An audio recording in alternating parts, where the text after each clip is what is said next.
My name's Stuart Yeaton. I'm in the fifth generation dairy farm. My grandfather moved onto this farm in 1910. We're an average sized dairy farm here. We milk just under about 110 cows. And we have 85 to 90 young stock depending on the time of year.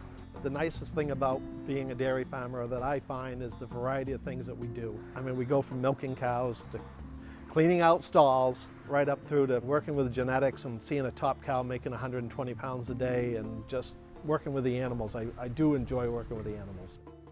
We took over the business back 25 years ago from my dad. My brother and I have been working side by side for that length of time.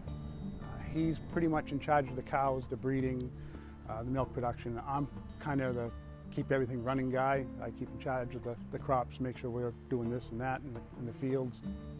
Our biggest holdbacks for us is land availability to grow enough feed to feed all these animals. It takes a lot of acreage, and you know, we're competing with the homeowners or people that want to build homes in these nice fields and stuff, and we try to keep the land open for everybody else to use later on. So I mean, if we have open space to grow our crops, then people have open space to either go hiking, hunting, fishing, snowmobiling. So we kind of work together with everybody so we can keep growing a high quality product for people here in the Northeast. These animals here get outside during the summer and eat grass and be able to stretch their legs a little more when they're in the dry period. Well, they're getting a balanced ration that's being put up by a nutritionist that I work with.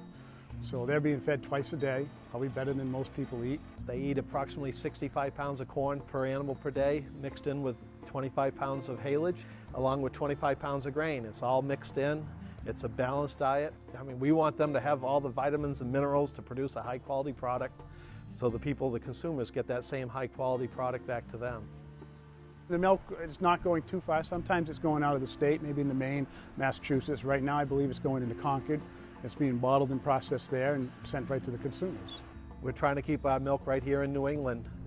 We're trying to promote the dairies here in New Hampshire and in the Northeast, and provide a healthy, wholesome product that's not being trucked in from the Midwest or down in the Southwest.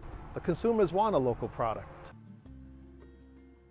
I'm Stuart Yeaton, your local New Hampshire dairy farmer, right here in Epsom, New Hampshire, where we've been farming since the early 1900s.